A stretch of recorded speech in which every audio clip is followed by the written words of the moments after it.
قطب الاقطاب حضرت خواجہ قطب الدین بختیار کاکی رحمۃ اللہ علیہ فرماتے میں حضرت خواجہ معین الدین چشتی رحمۃ اللہ علیہ کی خانقاہ میں بیٹھا تھا، اچانک ایک تاجر، ایک دنیا دار شخص آیا۔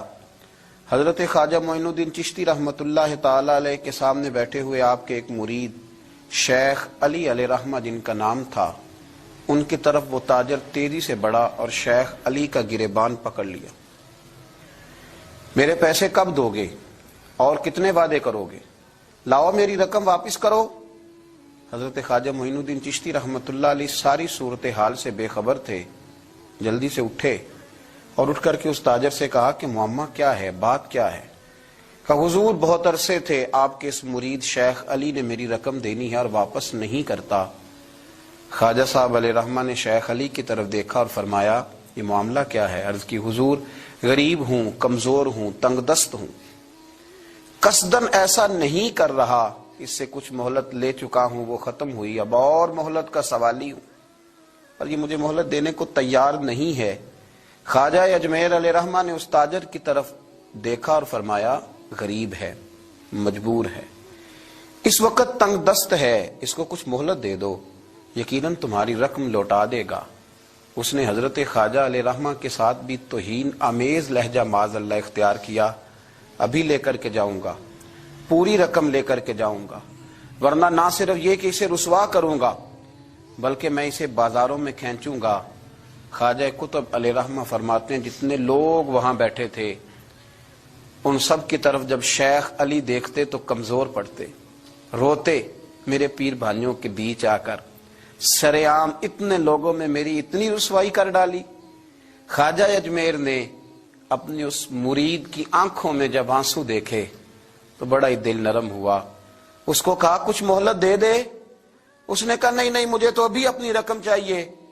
خواجہ صاحب رحمت اللہ علیہ نے زمین پر چادر بچھائی، چند سکے جیب سے کیا نکالے تھے کہ اللہ تبارک و تعالیٰ نے بھرے خزانوں سے دولت عطا فرمایا، یہ ہے تمہاری رقم، اٹھاؤ اور لے جاؤ۔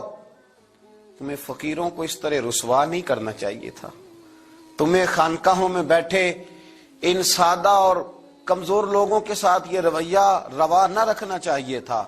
یہ کہا اس شخص نے پیسے اٹھانے شروع کیے اور اٹھاتے اٹھاتے نا جب اس کی نظر زیادہ مال پہ پڑی تو کچھ زیادہ پیسے بھی اٹھا لیے۔ ذرا نظر بچا کے دیکھتا کہ خواجہ صاحب دیکھ تو نہیں رہے، کچھ زیادہ رقم ہتھیائی اور وہ چلتا بنا۔ حضرت خواجہ علیہ رحمہ نے شیخ علی کو تھپکی دی، فرمایا اللہ نے تمہاری عزت رکھی، پر ایک بات میری یاد رکھنا، جب بھی بھروسہ کرنے کو دل ہوا، جب بھی کسی طرف سہارا ڈھونڈنے کا دل ہوا تو یا خدا کی طرف دیکھنا یا محمد مصطفیٰ کی طرف دیکھنا صلی اللہ علیہ وسلم۔ یہ کیا درویشوں کا کیا کام کہ وہ دنیا داروں سے پیسے لے اور دنیا داروں کے ساتھ معاملات کرے، تمہاری یہ روش اچھی نہیں، لیکن اللہ نے تمہارا وقار رکھا۔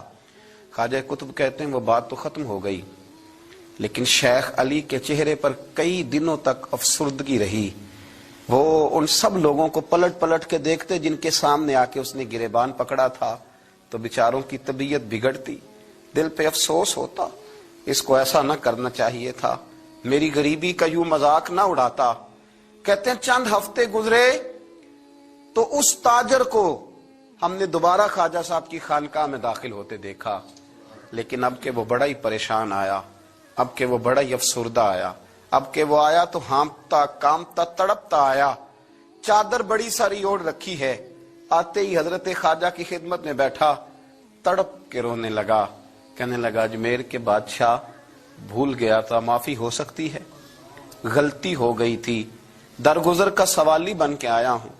عطائے رسول ہند الولی غریب نواز رحمت اللہ تعالی علیہ فرمانے لگے پہیلیاں نہ بجھا، جو بات ہے اس کو کھول کر کے بیان کر، فقیر تیری ہر بات سننے کو اور درگزر کرنے کو تیار ہے۔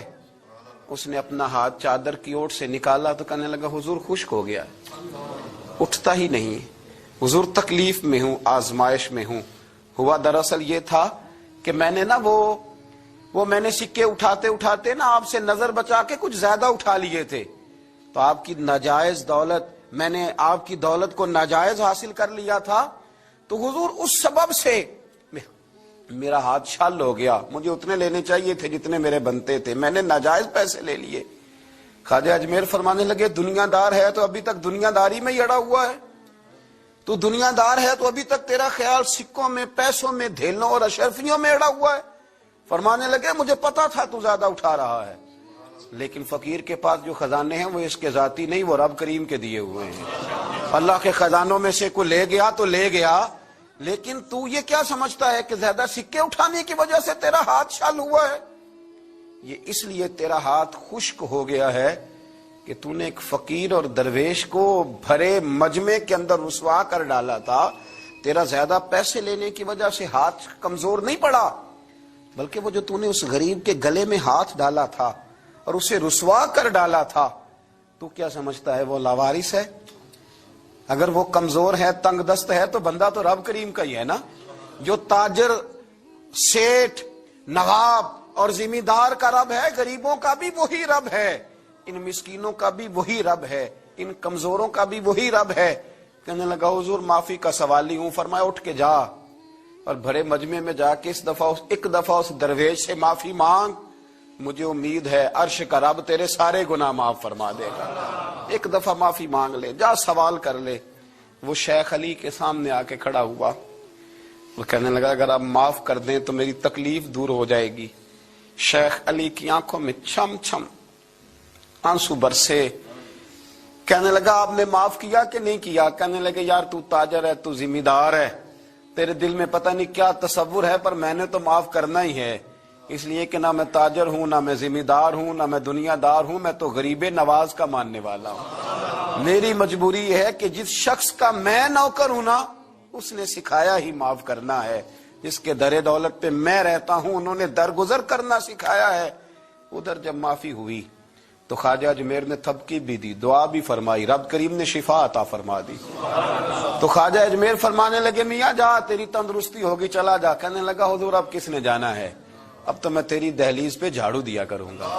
یہ ہاتھ جو تیری دعا کی برکت سے شفا یاب ہوا ہے اجمیر کے والی، اب میں یہاں جھاڑو دوں گا، اب میں یہاں نوکری کروں گا۔